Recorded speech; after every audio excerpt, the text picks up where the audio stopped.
사랑을 시작. 예수님의 사랑을 받아 예수님의 사랑을 전합시다. 예수님의 사랑을 전하는 것은 은혜 받은 자, 늘 감사가 넘치는 자로서 나타날 수밖에 없죠. 그래서 상냥한 표정과 또 겸손한 섬김과 그 살핌 같은 것들이 나타날 수밖에 없어요. 처음 봤을 때 무뚝뚝하고 퉁명스러운 얼굴은 예수님의 사랑을 받은 얼굴이 아니죠. 그래서 상냥하게 인사하고 또 안부를 묻고 돌볼 수 있는 것이 있다면 바로 그것이죠. 모두 이렇게 되도록 이끄시는 줄 믿습니다. 오늘 말씀은 옆에 축복과 저주의 제목의 말씀입니다. 우리 인생사에 고난은 없을 수 없습니다. 어쩌면 필수적으로 주어지는 환경입니다. 그렇다면 이 고난, 그것을 보는 인식차가 있을 뿐입니다. 동일하게 다 있지만 크게 두 종류의 인식차가 있어요. 하나는 그 닥친 고난을 불행이라 생각합니다. 그리고 또 하나는 그걸 축복이라고 믿는 겁니다. 그런데 이는 불신자, 신자 이런 구분이 아닙니다. 믿는 신자들조차도 고난이 불행이라고 생각하는 본성이 있어요. 본성적 사고가 있어요. 어려움이 닥치면 하나님 왜 이러십니까? 마치 못줄 허락하신 것처럼. 사실 이거 본성적 사고라 그랬죠. 그 감정들입니다. 본성적 감정. 이것은 예수님을 믿고 하나님을 믿는 이들에게도 따라오는 거예요. 왜냐하면 예수님의 십자가 길에서도 똑같은 일이 있었기 때문입니다. 그래서 오늘 그 옆에서 일어난 일을 그 세 자리를 중심으로 축복과 저주를 구분하면서 나는 어디에 서 있는가 확인하려고 합니다. 물론 우리가 축복된 자리에 서 있기를 바라면서 먼저는 선고의 자리입니다. 선고의 자리. 이 예수님이 선고받는 자리에 저주 편에 선 사람들이 있었고 또 축복 편에 선 사람들이 있었다는 겁니다. 저주 편, 사실 대다수의 유대인들이 여기에 섰습니다. 정죄 쪽에 섰습니다. 그 속에는 예수님으로 인하여 교훈을 받고 기적을 맛본 삶이 달라진 사람들이 있었습니다. 그러나 그들은 대제사장과 바리새인들이 선동할 때 그들을 쫓아서 십자가에 못 박으라 라고 외친 사람들이었어요. 하나님이 세상에 오셔서 빛과 진리를 베푸시고 기적을 베푸신 그 복된 시대였습니다. 아마 인류의 역사 가운데 하나님이신 예수님이 직접 오셨던 그 시대만큼 복된 시대가 어디에 있겠습니까? 인류의 최고의, 아니 우주의 최고의 축복을 받은 시간들이었는데 그때 그 옆에서 그 엄청난 은혜, 엄청난 축복의 자리임에도 불구하고 그들이 택한 것은 세상의 권위와 안정이었습니다. 사회가 혼란할 때는, 뭔가 일이 일어날 때는, 그리고 참으로 어떻게 해야 될까 경황이 없을 때 의지하는 것은, 본성은 무엇을 의지하냐 하면 기득권의 세력입니다. 안정을 취한다는 거예요. 그래서 내가 어디에 있어야 내가 손해보지 않고 평안을 얻을까? 그것을 이루면 안 되기 때문에, 자기 삶을 일고 생활을 이루면 안 되기 때문에, 특별히 재산을 이루면 안 되기 때문에 그들은 누구를 택했냐면 하나님의 아들이 아닌 대제사장을 택했던 겁니다. 이 말씀을 한번 잘 읊조려 보세요. 누가복음 23장 23절에 저희가 큰 소리로 재촉하여 십자가에 못 박기를 구하니, 바로 저주편에 선 사람들인데 저희의 소리가 이긴지라. 누구를 이겼다는 겁니까? 예수님을 택한 사람들의 소리를 이겼다는 거잖아요. 바로 이것이 저주입니다. 그들은 지금 깊이 회개한 자, 저렇게 하고 깊이 회개한 자를 제외하고는 대부분 지옥에 있습니다. 지금 지옥에 있습니다. 왜냐하면 저주를 안고 가신 예수님을 불신한 죄악이죠. 예수님이 십자가에 달리신 그 이유가 무엇입니까? 오늘 본문 말씀은 분명히 하고 계세요. 한 번 더 제가 여기 기록해 보았습니다. 적어 왔습니다. 오늘 본문이에요. 그리스도께서 우리를 위하여 저주를 받은 바 되사, 예수님이 오셔서 우리가 받아야 될 저주를 다 받으셨습니다. 고통도, 질병도, 아픔도, 괴로움도, 죽음도 다 받으셨어요. 그래서 율법의 저주에서 우리를 속량하셨으니 기록된 바 나무에 달린 자마다 저주 아래 있는 자라 하였습니다. 바로 예수님이 오셔서 그렇게 받은 그 저주를 그들은 불신한 것입니다. 그러니까 그것이 저주가 될 수밖에 없어요. 아니, 그 저주를 예수님이 받았는데 하나님 감사합니다 해야 될 터인데 그걸 불신해 안 믿어.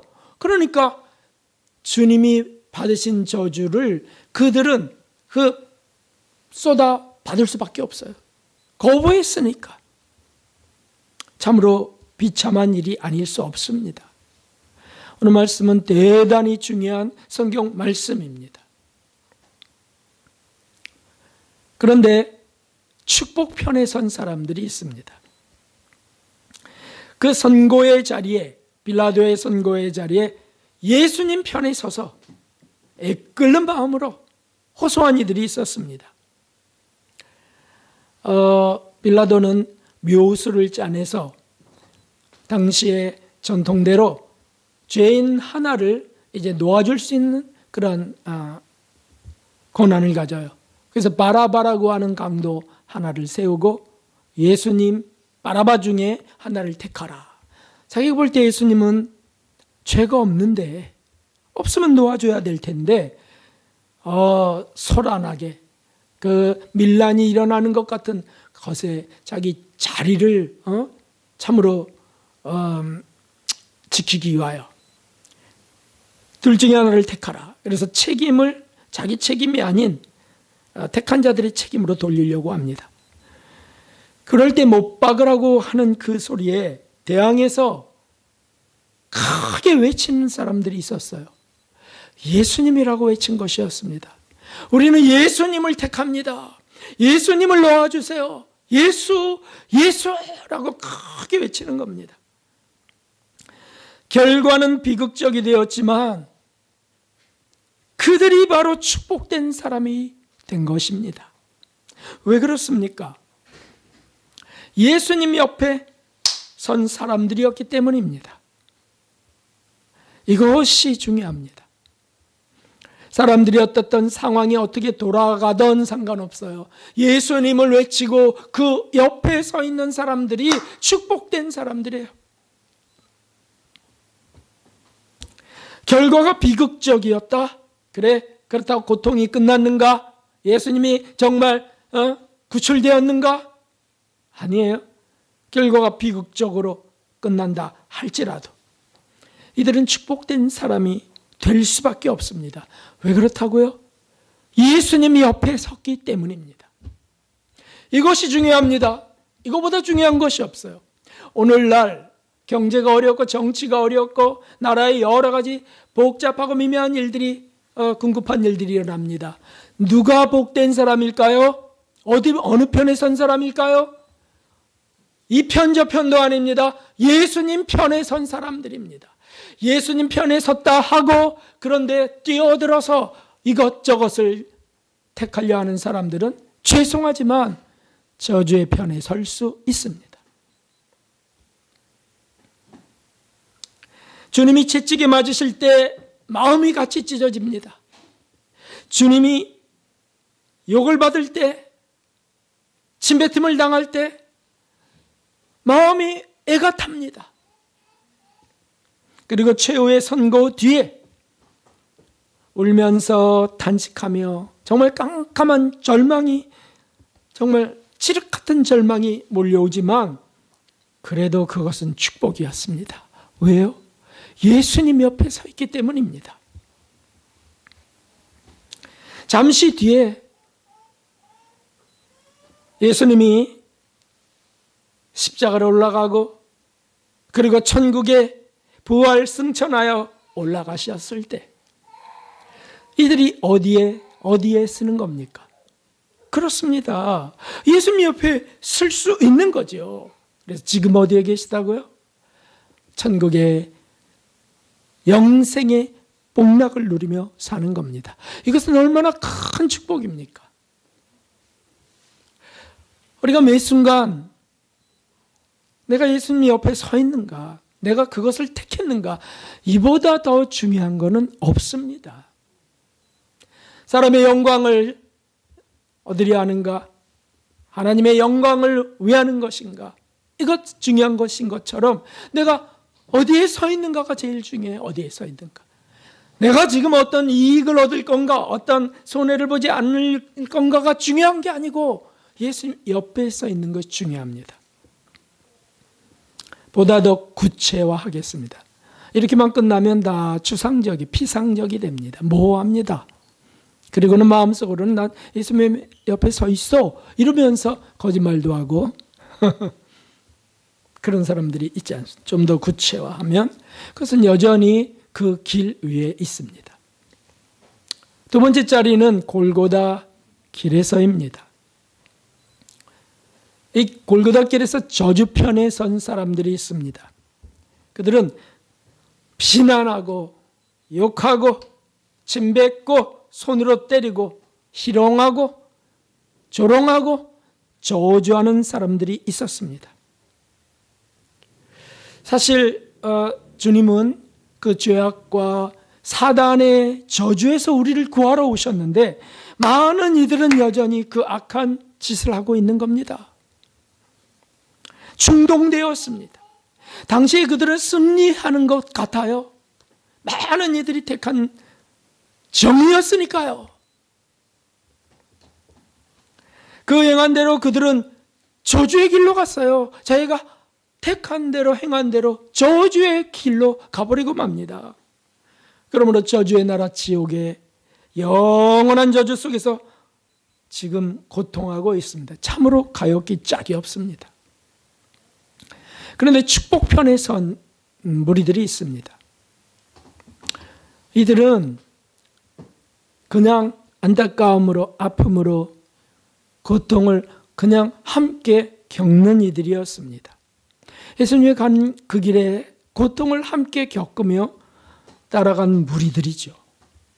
예루살렘의 여인들, 그리고 여제자들, 어머니를 부축해 간 요한 제자, 이런 분들이 고통을 함께 겪어갑니다. 그리고 정말 재수없게 걸려든 구레네 시몬도 거기에 있었습니다. 구레네에서 올라온 그 시몬, 얼마나 마음이 절망적이었을까요? 얼마나 아팠을까요? 시몬은 물론 억울하고 분노하고 재수 더럽게 없네라고 할 수 있었지만 그래도 고통을 함께 겪어가요. 누구 때문에? 예수님 때문에요. 만일 제가 그 자리에 있었다면 나는 어땠을까? 여러분은 그 자리에 있었다면 어떠셨을까? 예수님이 구세주라고 믿는 이들마다 그 믿음의 분량만큼 예수님이 메시아라고 믿는 믿음만큼 사실은 고통은 더 컸습니다. 믿음이 적은 자들은 별로 크지 않을 수 있어요. 또 주님이니까 겪는 거지. 이런 일들이 얼마나 많이 있습니까? 오늘날 세상에서. 그런데 그 확신이 클수록 저분이 그리스도 맞는데, 저분이 정말 메시아 맞는데, 왕이 맞는데 이런 사람일수록 큰 슬픔, 큰 두려움이 임합니다. 이제 어떻게 되는 것일까? 이제 이 시대는 어떻게 되는 것인가? 이 나라는 어떻게 되는 것인가? 하나님의 저주와 심판을 어떻게 견딜까? 세상이 끝나는 것일까? 그리고는 주님 용서하소서, 이 악한 세대를 불쌍히 여기소서 탄식할 수밖에 없어요. 호흡마다 터져나왔을 것이 분명합니다. 사실 이것은 믿는 이들에게는 비극 중에 비극이었어요. 저주 중에 저주의 시간이었어요. 어떻게 이럴 수 있냐고. 아무 죄도 없는 저 착하신 분을, 아니 우리를 위하여 하늘을 포기하고 오신 그분을, 그리고 모든 더럽고 추한 거에 손 얹어 기도하시고 찜뱉어 구원하신 그분을 어떻게 이럴 수 있냐고. 울며 불며 그 길을 따라갑니다. 가슴은 알알이 아주 살살이 찢어집니다. 그런데 그것이 축복의 시작이었다는 사실이에요. 축복의 시작. 주님을 사랑해서 오르는 거죠. 주님이 구주여 내게 은혜 주셔서 감사해서 함께 따라가는 그 길이에요. 그 저주의 길, 고통의 길이 진정한 축복의 길이었다는 것이죠. 이것은 얼마나 놀라운 대반전인지요. 심지어 믿음이 없고 또 자원하는 심령은 전혀 없는 구레네 시몬에게조차 이것은 놀라운 축복이었어요. 놀라운 축복의 자리였어요. 그렇게 선택된 것은 정말 엄청난 은총이고요. 특별한 축복이었어요. 사실 요한 제자보다 제일 더 많이 떠오르는 인물은 구레네 시몬이에요. 십자가 길하면 그 구레네 시몬이 떠올라. 구레네 시몬이. 억지로 진 십자가. 참 은혜되는 이 말씀이에요. 억지로 지었다. 우리가 사실 믿음 생활, 우리가 신앙생활 할 때 이 억지로 하는 일을 종종 자주 경험하지 않습니까? 그래서 물론 자원해서 하는 생활들도 있지만, 신앙생활도 있지만 억지로 할 때가 있어요. 그래서 몸이 불편한데 억지로 예배당으로 나아가는 일. 오늘은 좀 쉬고 싶은데, 주일날 할 일이 산적 같은데, 그래도 그냥 억지로 갑니다. 막 즐겁고 유쾌하게 휘파람 불며 가지 않아요. 그냥 끌려가는 어린 양처럼 고개 숙이고. 또 다퉜네? 집에서 다퉜어요. 성질을 확 부렸어요. 교회 오고 싶겠어요? 나 같은 게 이 위선자가 그 위선자가 아니고 진실하면 그럴 때는 교회 안 오는 거예요? 그게 진실이에요? 세상 즐거운 곳에 가고 싶은데도 억지로 가기도 합니다. 억지로. 예. 좀 편하고 싶은데 억지로 기도하러 갑니다. 억지로 봉사합니다. 이 기쁨을 해야지. 정말 해가면서 억지로 합니다. 그리고는 자책합니다. 이런 게 무슨 하나님 믿는 거야? 이러려면 차라리.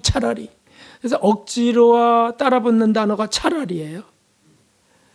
이 억지로 하면 돼. 차라리.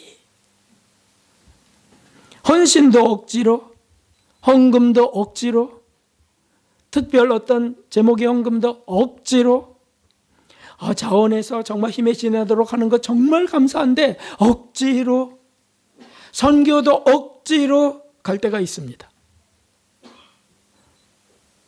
저도 어느 날 억지로 선교 언제까지 해야 되나 이런 생각이 들 때가 있어요. 그래도 그들이 진리를 듣기 원하고 주님은 가라 하시면 가겠나이다.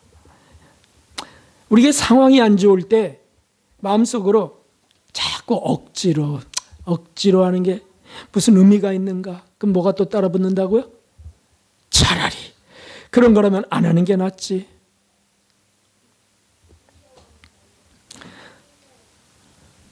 누가 또 그래요, 옆에서. 차라리 그러면 하지 마.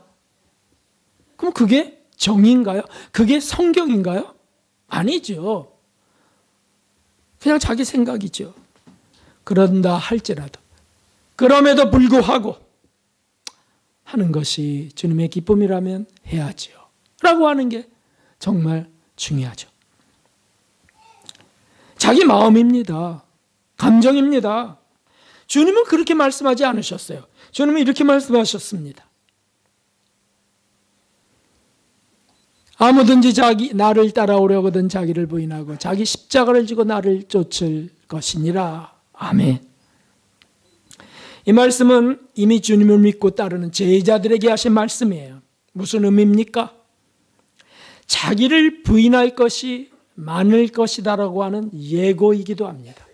제자들에게 지금 하는 거예요. 신앙 고백을 한 제자들에게 주는 그리스도시여 살아계신 하나님의 아들입니다 라고 할 그러한 시점에서 딱 하신 말씀이 아무든지 나를 따라오려거든. 다 따라왔다 이제 됐다. 그게 아니잖아요. 또 말씀하세요. 나를 따라오려거든. 고난을 예고하고 나서 하신 말씀이에요. 자기를 부인하고 자기 십자가를 지고 앞으로 이런 일들이 많을 거야. 그렇게 나를 쫓아라 라고 하는 예언입니다. 그렇습니다. 진실한 신앙생활은 영성생활은 정말 이렇습니다. 점점 더 성장할수록 우리 신앙이 성장할수록 믿음이 자랄수록 이런 일은 더 잦아집니다. 제발 오해하지 마십시오. 제발 명심해야 됩니다. 자기를 부인할 일이 더 많아진다는 사실을 기억하셔야 돼요. 언제나 이게 좀 끝날 수 있을까요? 이제는 그냥 이렇게 풀어주실 때가 됐잖아요, 주님. 그건 자기 생각이지. 그 속에 실성이 안 빠졌는데, 허물이 씻기지도 않았는데, 정욕이 아직도 왕노릇하는데 그냥 놔둬야 되겠습니까? 주님 사랑으로 이끌어 가시는 길이에요. 그러면 우리 스스로 물어봅시다. 자기를 부인하는 게 행복합니까? 아무도 답변 안 하시잖아. 행복할 수가 없어요. 자기 부인하는 게. 본성이 싫어하는 일이고요. 고통이 수반되는 일이에요. 그런데 그렇게 하라고 주님은 말씀하십니다. 그 대표적인 케이스, 대표적인 인물로 시몬을 택하신 겁니다. 어떻게 우연히 있을 수 있겠습니까? 우연히 올라온 사람 중에 우연히 택해졌다고요? No. 그것이 어떻게 성경에 기록되었을까요? 우연히? No예요. No. 왜 그의 이름까지 기록됐을까요? 십자가길에 많은 사람들이 있었는데. 그리고 자녀의 이름까지도 기록했어요. 이런 일은 없어요. 알렉산더 루포의 아비 구레네 시몬. 왜 그렇게 선명하게 기록됐습니까? 그렇습니다. 앞으로 신앙생활을 하고 나를 따라오는 많은 무리들이 이 말씀을 명심해라. 나를 따라오려거든 자기를 부인하고 자기 십자가를 지고 그것이 혹 억지로의 일이어도 은혜가 넘치고 성령 충만하면 누가 못 지고 가요?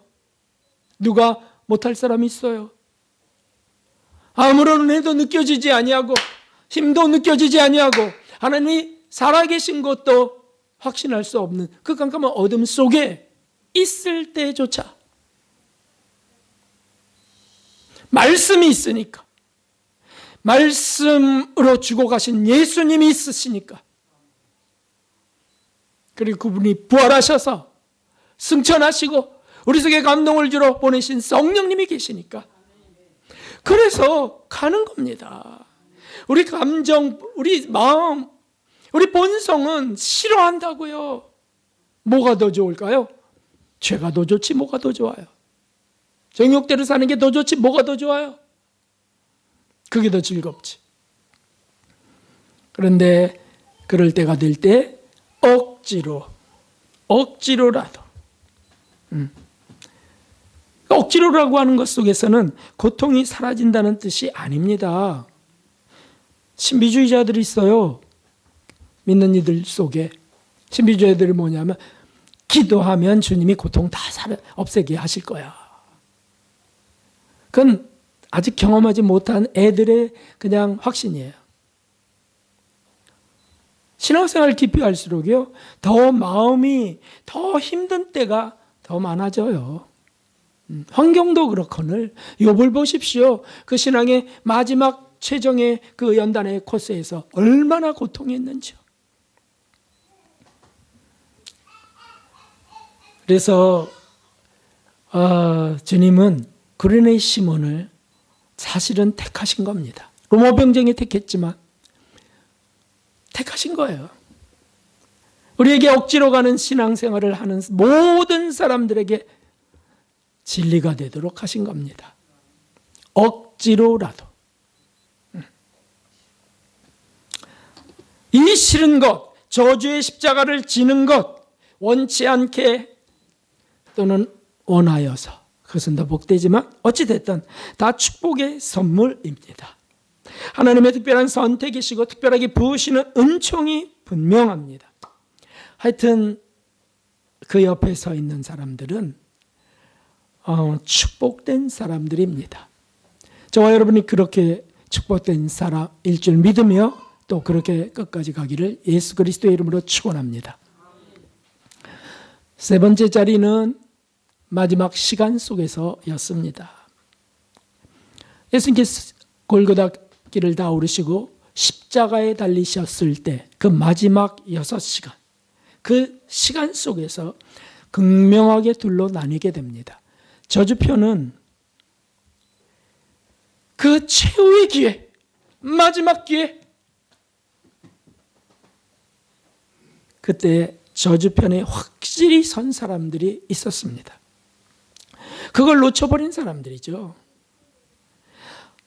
정말 인류 중에 이들보다 더 최고로 불행한 저주받은 사람은 없습니다. 참으로 불쌍합니다. 주님의 마지막 은총의 시간마저 은혜 받지 못한 자들, 최고의 비극, 다시는 용서받을 수 없는, 사실은 성령 회방죄에 걸려버린 자들이에요. 왜냐하면 예수님 옆에서 정말 거기서 정말 은혜가 흐르는 곳이잖아요. 아니죠. 막 복주하는 곳이에요. 세상에 어떤 빛을 다 모아서 쪼여도 그런 빛일 수 없어요. 예수님의 십자가의 빛은. 그렇게 당하시고 그렇게 지키시면서도 아버지 저들의 죄를 사하여 주옵소서, 저들의 하는 일을 알지 못하나이다. 그렇게 시작된 그 말씀들 얼마나 비치고 비치십니까? 근데 그 옆에서 그것을 보면서도 조롱하고 희롱한 자들이 있다는 거죠. 비난한 자들이 있다는 거죠. 참 마지막 기회를 놓쳐버린 저주의 사람들이죠. 성경에 보면 그 마지막 시간을 다 찾아내서 읽어보시면 이런 고백들이 나와요. 놀랍게도 그 조롱하면서 했던 사람들 입에서 진리가 나와요. 섞여 나와요. 그러고는 자기는 지옥에 떨어져요. 정말 귀한 일이죠. 그게 뭐냐 하면 이런 고백들. 성전을 얼고 사흘에 짓는 자여, 내가 만일 하나님의 아들이거든, 진리잖아요. 진리. 하나님의 아들 맞잖아요. 하나님의 아들이거든 자기를 구원하고 십자가에서 내려오라. 조롱합니다. 자기 입이 진리를 말했다는 것을 알지도 못해요. 저가 남은 고나였으되, 진리죠. 자기는 구원할 수 없도다. 저주편했습니다. 저가 이스라엘의 왕이로다. 진리 중에 진리죠. 그걸 고백해요. 저가 이스라엘의 왕이로다. 그렇다면 지금 십자가에서 내려올지어다. 그러면 우리가 믿겠노라? 선택은 저주였습니다. 저가 하나님을 신뢰하니, 아멘이죠. 하나님을 신뢰했으니 그런 능력이 나타나고 그런 기적들이 나타났어요.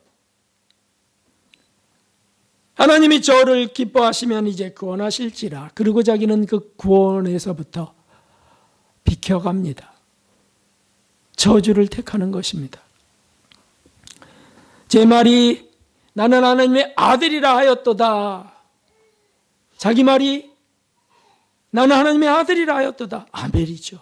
누가 그렇게 말할 수 있게? 정신병자들이나 그렇게 할 수 있을까요?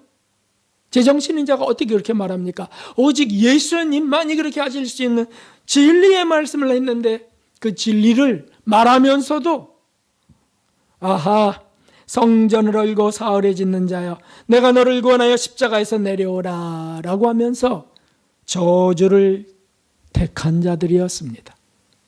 입에서 축복의 말이 나오고 있는 시간에도 저주를 택합니다. 참 이것이 얼마나 끔찍한 불행이고요. 얼마나 큰 비극입니까? 마지막 용서의 기회를 잃어버렸어요. 강도 둘이 있었는데 그 둘 중에 한편 강도는 하나님의 축복을 거부해버려요. 끝까지 예수님을 저주하고 욕하고, 그리고 대제사장, 하나님이 세운 대제사장들도 그 은혜와 축복을 듬뿍 받았던 그들, 그 선택되었던 유대인들 모두 저주의 사람들이 돼요. 저주의 사람들이. 그러니까 예수님이 빛을, 창조의 빛보다 더한 빛을 쫙 비치는 그 시간에 우주의 탄생처럼 빛과 어둠이 갈라졌습니다. 어둠을 택한 자들은 주님이 갖고 가시는 그 저주를 받고 말아요. 주님이 갖고 가시는 저주를 감사합니다 하고, 너무 감사합니다라고 자기에게 있는 저주를 놓아야 되잖아요. 그걸 끌어안는 거예요. 그리고는 저주의 나라 지옥에 떨어져 버리고 맙니다. 그런데 축복의 편에 선 사람들,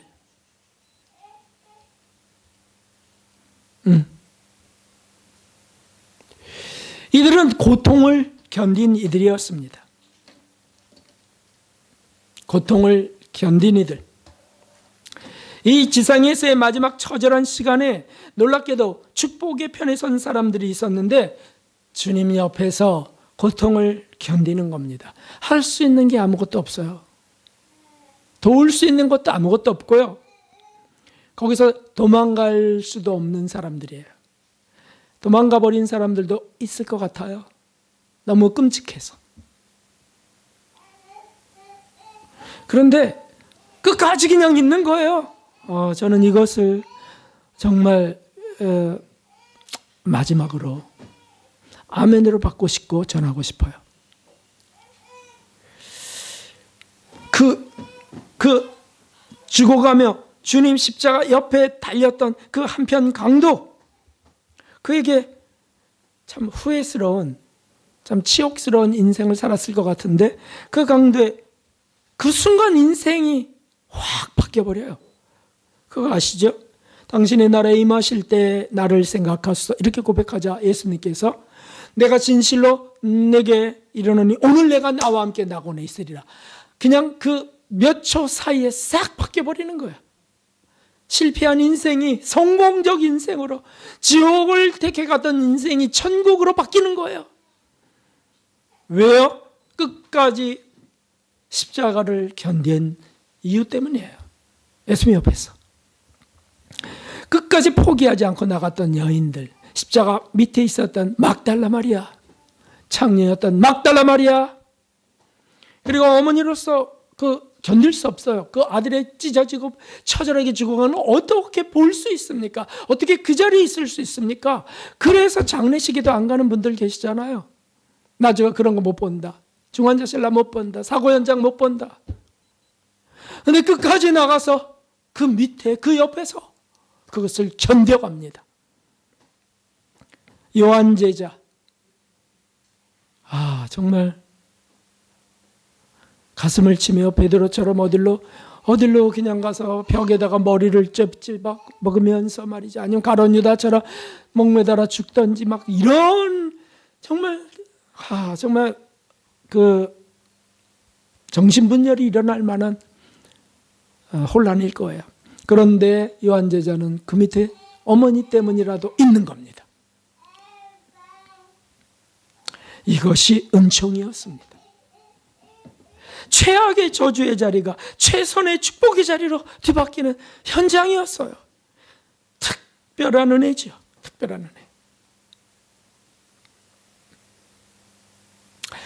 그때에는 십자가에 달린 예수님도 아무것도 할 수 없는 시간이지만, 우리가 십자가에 그렇게 함께 달린 심정으로 그런 환경 속에 우리가 아무것도 할 수 없는 그런 시간들이 있어요. 우리가 아무것도 할 수 없어 넉나간 사람처럼 털포덕 앉아서 쓰러져서 주님 하는 것밖에 아무것도 할 수 없어요.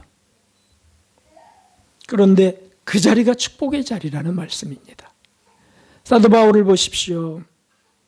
특은을 받은 자, 갈라디아서 6장 14절에 그러나 내게는 우리 주 예수 그리스도의 십자가 외에 결코 자랑할 것이 없으니, 이 말씀은 세상의 것 자랑할 것, 육체 자랑할 것, 이런 것들이 많은 자로서 고백하는 거예요. 그게 사도 바울처럼 사울 청년 많았잖아요. 오늘날 왜 십자가 외에는 자랑할 것이 없다라고 이렇게 고백하는 게 양심에 찔리죠? 왜? 찔리잖아요. 안 찔리세요? 십자가 외에는 난 자랑할 게 없어. 조금 전에도 잘난 체 했는데. 사도 바울은 이렇게 고백하는 겁니다. 자랑할 게 없습니다. 십자가 외에는. 그게 이해가 됩니다. 그리스도로 말미암아 세상이 나를 대하여 십자가에 못 박히고 세상을 못 박았습니다. 세상이 아주 즐거운 거, 세상이 아주 막 횡재, 대박 그런 걸 못 받고, 내가 또한 세상을 대하여 그러하니라. 세상에서 막 부추겨요. 그리고 막 당신이 아니면 안 됩니다 그러고, 또 막 여러 가지 그 뭡니까 아양을 떠는 일들이 많잖아요 세상에.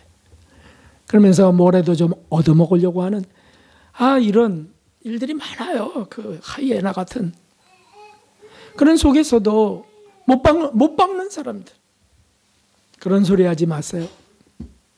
저의 자랑은 그런 데 있지 않습니다.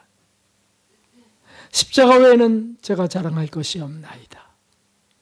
얼마나 몰두한 영혼입니까? 얼마나 몰입한 영혼입니까? 그는 손해본 영혼이겠죠? 손해본 삶이겠죠? No. 세상을, 자기를 다 버리고 천국을 확보한 사람이었어요. 모든 명예와 모든 재산을 다 잃어버리고요, 예수님을 선물로 받은 사람이에요. 생명을 선물로 소유한 사람들이에요. 그보다 귀한 가치가 어디에 있습니까? 세상과 육체를 자랑하던 사울 청년이 예수님을 믿고 바울이 되고요, 그에게는 그 저주의 십자가가 축복의 십자가가 되었습니다. 오직 그러므로 그것만 자랑할 수밖에 없는 거예요. 사실 십자가만 자랑한다는 게 무엇이겠습니까? 내 죄가 용서되는 축복, 그것이 아닙니까? 내가 죄책감에 시달릴 때도 주님의 십자가 속에서 마련된 그 은혜로 말미암아 내가 다시 하나님으로 화목하게 되고요, 이런 축복, 하나님이 주는 세상이 줄 수 없는 평강을 얻는 것, 이런 축복을 얻게 되는 것이죠. 이것은 목숨이 끊어져도, 재산을 다 잃어도, 가족을 다 잃어도 결코 포기할 수 없는 거잖아요. 장차 이제 선택의 시간이 다가올 것입니다. 지금도 우리의 삶의 순간순간 그 자리지만은, 선택의 자리지만, 저 그리스도가 등장하고요, 후 3년 반이 되고 신앙을 배반하라고 하는 위협과 협박과 그리고 정욕적인 그 즐길 만한 걸 앞에 놓고 그렇게 미혹할 때 많은 이들이 사실은 여기 저주의 편을 택할 것입니다. 사랑하는 성도 여러분, 한 입에서 찬송과 저주가 나온다고 성경은 말씀하고 계세요. 이것처럼 우리 삶의 사건 옆에는 저주와 축복이 있습니다. 우리 모든 생활 가운데 있습니다. 저주가 있고요, 축복이 있어요. 어떤 일이 우리 사회와 정치와 경제 속에, 이 나라 속에, 세계 속에 터졌어요. 그 옆에 저주편이 있고 축복편이 있습니다. 저주편에 서는 사람들은 비판하다가 비판에 처해집니다. 누구는 정죄하다 정죄를 받습니다. 그게 저주편에 선 사람들이에요. 잘 알지도 못하면서, 다 바닥까지 다 알지도 못하면서. 누구는 축복으로 축복을 받습니다. 오히려 긍휼을 갖고 기도하면서. 용서로 용서를 받고요, 희생으로 사랑을 받습니다. 이게 축복편이에요. 가정 속에 있습니다. 여러분의 가정 속에 그 갈라지는 그 자리가 있어요. 남편과 아내 앞에 갈라지는 자리가 있는 거예요. 거기서 축복편을 택해야죠. 거기서 그냥 덜커덕 저주편을 본성대로 저지르고요. 우리 진실하게 한번 질문해 봅시다. 십자가 옆에 당신은 누구입니까? 십자가 옆에 나는 누구입니까? 주님, 나는 어느 편에 선 사람입니까? 혼란 옆에 누구입니까? 지난주에 온 나라가 다 궁금해했던 그 판결이 났어요. 여전히 혼란스러운 일들이 서울에 또 곳곳에 있습니다. 부산에도 있고 광주에도 있고 있습니다. 그런데 당신은 누구입니까? 어느 편에 섰습니까? 저주받을 자입니까? 축복받을 자입니까? 우편 좌편 중에 어느 강도입니까?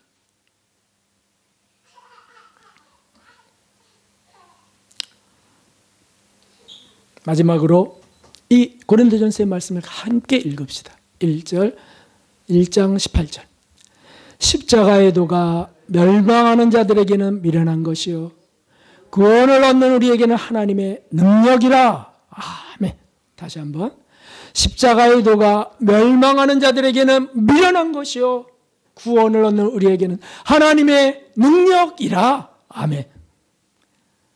끝까지 그 옆을 떠나지 않는, 끝까지 그 길을 가서 십자가 밑에 안타까움으로 아무것도 안 일어나고 또는 억지로라도 그 길에서 축복의 편에 서시는, 하나님의 능력을 얻으시는 저 여러분 되시기를 주님의 이름으로 축원합니다.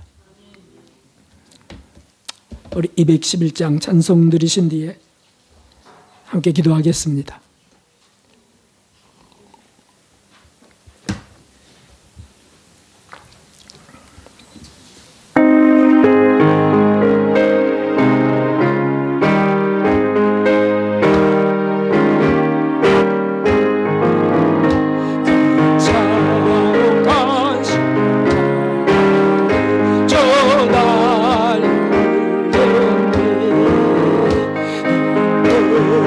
제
아멘. 내게 언제 용악하나 주 예수 믿으면 용서받은 같이 건 용서받은 나는 너라 나는 너라 보혈 복로를 없어도 날 용하셨 아멘. 백성의 주 사시 하나님을 십자가 지시오네. 아멘 아멘. 저 영원한 새 나라에 다같이 모여서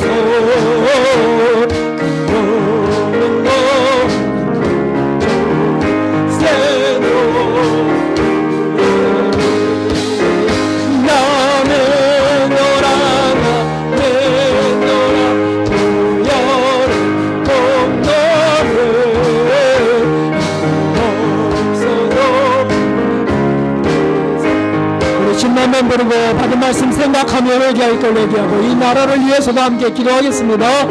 주님, 하나님 아버지 참으로 감사합니다. 하나님이여, 하나님이여 참으로 저는 더럽겠죠.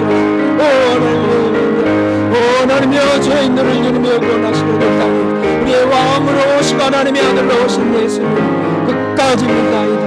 하나님이여 내 삶의 순간순간이 주님이여 축복과 저주의 선택의 자리임을 하나이다. 하나님이여 집에서도 그 자리가 있고 하나님 만남 속에 그 자리가 있고 가족 속에 있나이다. 주님 불쌍히 여기시고 그때 주님이여 하나님 예수님 옆에 서게 하여 주옵소서. 하나님이여 그때 주님이여 그 고난에 그 옆에 서게 하여 주시옵소서. 진리 옆에 서게 하여 주시옵소서.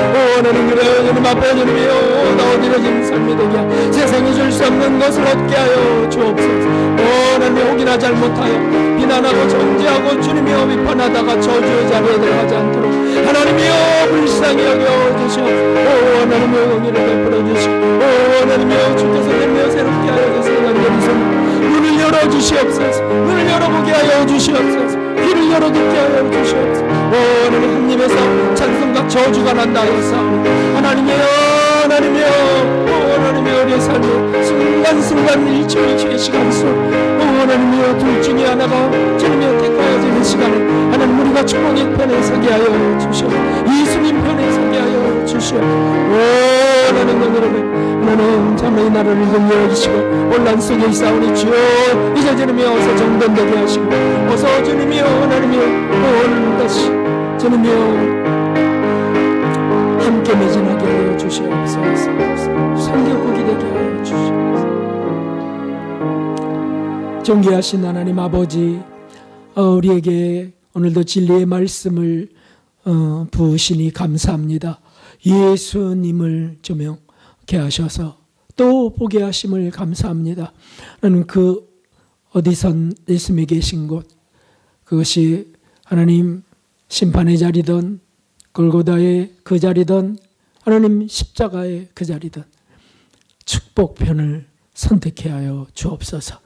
혹이나 본성대로 또는 감정대로 저주편에 서지 않게 하여 주옵소서. 하나님 이끌어 주시고 돌보아 주옵소서.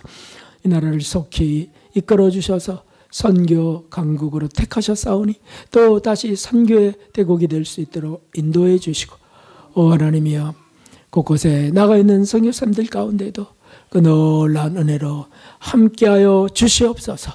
아무로 감사드렸고 귀한 예물을 드리오니 몸을 드리고 땀을 드리오니 받아 주시옵소서. 주께서 주시길 원하는 것으로 마음껏 부어 갚아 주시옵소서.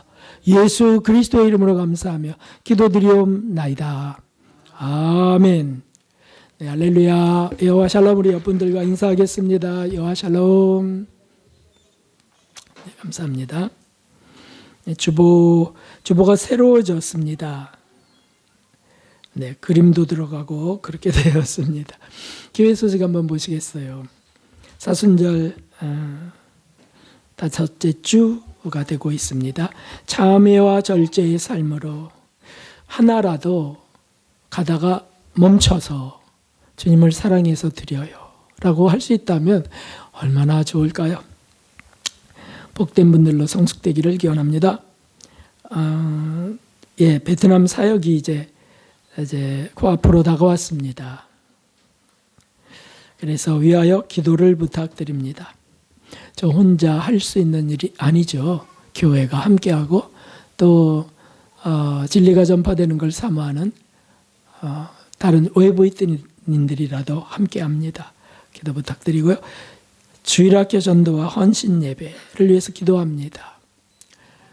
그 고정훈 집사님, 그 세무사님을 위하여 기도 부탁드립니다. 다음 주에는 이름도 좀 넣어서 기도하면 되겠습니다.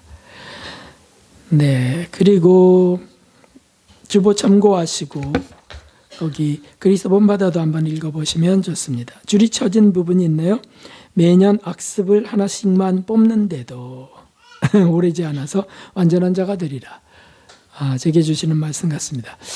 또 뭘 뽑지 하면서 이렇게 하나씩 뽑아갈 수 있다면 은혜를 구한다면 좋겠습니다. 이제 일어나셔서 주기도 드린 뒤에 축도로 마치겠습니다. 하늘에 계신 우리 아버지시여, 이름이 거룩히 여김을 받으시오며 나라가 임하옵시며 뜻이 하늘에서 이루어진 것 같이 땅에서도 이루어지이다. 오늘 우리에게나 일용할 양식을 주옵시고 우리가 우리에게 죄 지은 자를 사하여 준 것 같이 우리의 죄를 사하여 주옵시고 우리를 시험에 들게 하지 마옵시며 다만 악에서 구하옵소서. 그 나라와 권세와 영광 아버지께 영원히 있사옵나이다. 아멘. 이제는 우리의 구주 예수 그리스도의 무한하신 십자가 구속의 은혜와 그토록 우리를 사랑하신 하나님 아버지의 무한한 사랑과 함께 하시며 우리를 독려하시고 탄식하시며 도우시는 성령 하나님의 크시는 촉이 예수님을 끝까지 따라가길 원하며 축복의 편에 서기 원하는 모든 이들 위해 이제로부터 영원까지 함께 하시옵기를 진심으로 축원하옵나이다. 아멘.